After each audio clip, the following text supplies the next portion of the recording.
Now, a bonus step that you want to keep in mind, which in my opinion is far more important than any step that we've just spoken about,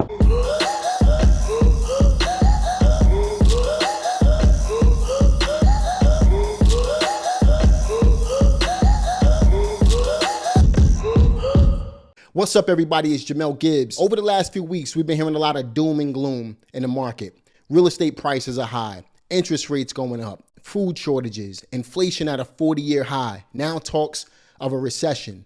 What I want to do today is share with you some information on how you can position yourself in order to take advantage of a market like this. So while there's a bunch of noise, negative news everywhere you turn, I want to let you know that right now is the time to be positive. In fact, this is the time you're going to be able to create more wealth than you've ever created in your life if you know what to do, if you position yourself the right way. Now, I also want to take this time to remind you guys that I'm not a financial advisor. I'm just providing you with practical steps that I've used over the years or that I've learned over the years in order to position myself to be able to take advantage of opportunities as they come. The first thing that you want to do is get yourself to $5,000 in savings for an emergency fund.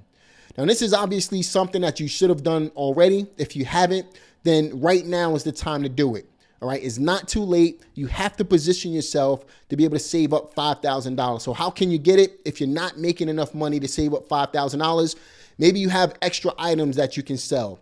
Maybe you can have a garage sale, whatever the case may be. The whole point is to get to $5,000.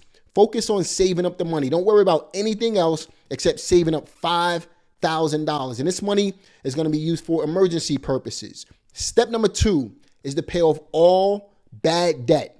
Now, I'm not talking about real estate debt that's bringing in income for you, or maybe you have business debt that's bringing in income for you and allowing you to leverage that debt. I'm talking about all debt that's not making you money.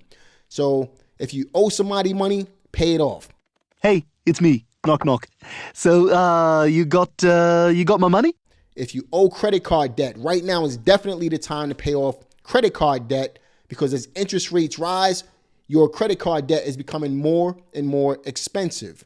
So any bad debt that you might have, any bad loans that you might have out there, you definitely want to get that stuff paid off. Now, another part of step number 2 that I wanted to mention before we move into step number 3 is to start eliminating stuff that you don't need. So for example, let's say that you have cable, you have a Netflix bill, and you have Hulu, and you're paying for all of these every single month. Start considering if you really need to be spending money on Netflix and Hulu and cable, all 3 of them at one time.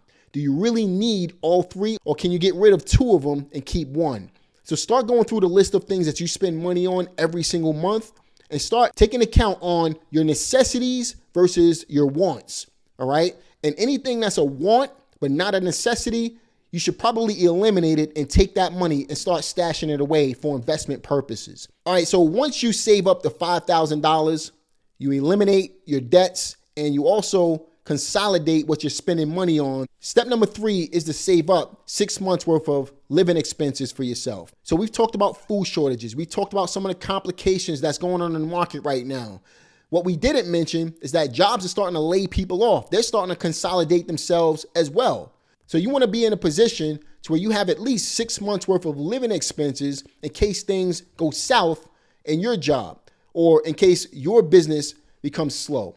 All right, so save up 6 months worth of living expenses after you eliminate your debt, and you'll be in a better position then than you are right now if you don't have that money saved up. You'll be able to breathe a little bit better and move a little bit better and think clearly and make better financial decisions because you're not under pressure to get the bills paid. All right, so step number 4 is something that I wish I would have done years ago, but no one told me how to do it. No one told me to do it. Again, I didn't grow up financially savvy, and I wish somebody would have been able to tell me this because I had to learn this as time went on. So this is something that I incorporated not so long ago, but I wish I would have had this information when I was 20 years old because I would have had a far better position in the market than I do today. And that's to invest in compound interest investments, specifically the S&P 500. Now, if you do the math, if I would have done this at 20 years old and I would have put $1,000 into the S&P 500, which will allow me to generate compound interest year over year, and I would have just put $100 a month in,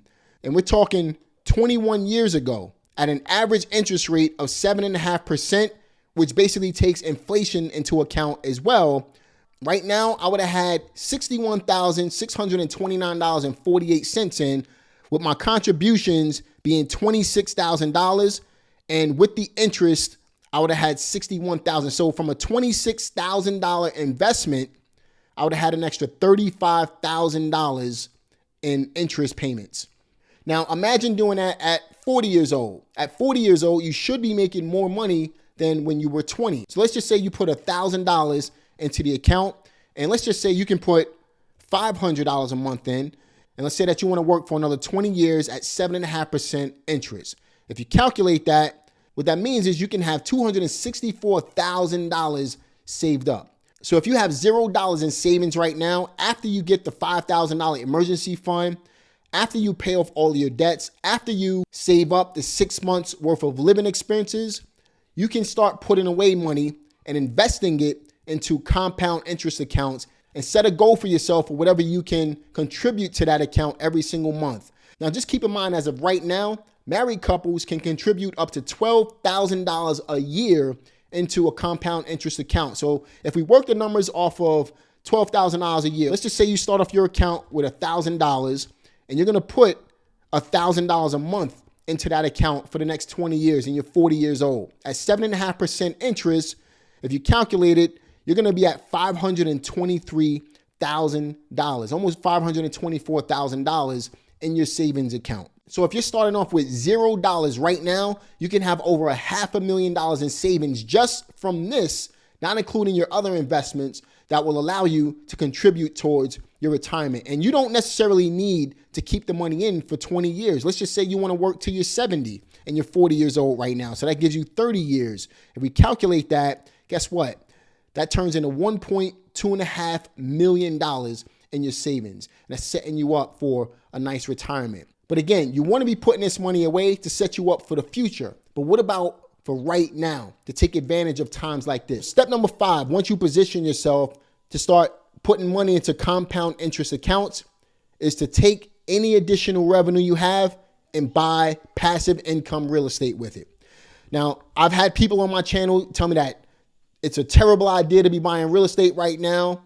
I see a lot of people fearful in the market right now. But to be honest with you, like Warren Buffett said, when there's blood in the streets, it's time to buy. Everything is on sale. And while interest rates are on the rise, and that can potentially cause house prices to start dropping, we don't want to wait until we think that the market is going to bottom out to start buying real estate. Just like with stocks, you ride the wave down, which means that you buy as the market goes down. It's called a dollar cost approach. You want to do the same thing in real estate. You want to buy as the market goes down, because we don't know what the bottom of the market is going to be. And if we wait to buy, we may not ever see the bottom. And then before you know it, the market shoots back up and we lose our opportunity. So here's the key. What we're doing is buying off-market properties as the market drops. We're not focusing on on-market properties where there's too much competition. We're going direct to the seller, focusing on off-market properties and buying these deals through creative real estate investing. So again, buy passive income generating real estate and you won't regret it when the market turns back around. Now, a bonus step that you want to keep in mind, which in my opinion is far more important than any step that we've just spoken about, is to take care of your health. Take care of your physical health, your mental health, and your spiritual health. Because while there's a lot of negative news going on in the world today, it's easy to get caught up in that stuff, which can affect you mentally. It can also affect you physically because you won't focus on your health if you're focusing on making money. But on the flip side to that, if you eat right, if you drink enough water, if you take care of your body, if you exercise, if you go for your walks every single day and you keep your body moving, it'll clear your brain and you'll think with a level head. So don't forget to take care of your health, because making all of the money in the world is great, but it means nothing if you're not here to enjoy it, and also to be able to provide that legacy and to be able to spend that time and have that freedom for your family. I got family. None of this financial stuff matters if you don't take care of yourself and you're not here for your family. There's always room for family. So that's step number 6 I wanted to share with you, completely off the cuff when it comes to financial advice, but it's definitely, in my opinion, sound advice that will take you a lot further and be able to help you enjoy life more, far more than any financial resource I can provide for you. Now, if you want to get started in buying passive income generating investments, and you want to do it through creative real estate investing strategies, whether it be seller financing, subject to lease options, etc., check out the link in my description box. You can take advantage of my hybrid wholesaling training right now. This is the perfect strategy for today's market, which will help you to create that time and freedom that you're looking for. Look, I hope you guys enjoyed today's video. If you did, you'll also like the video that just popped up on the screen right there. I hope you guys enjoy it, and I'll see you on the next one. Peace.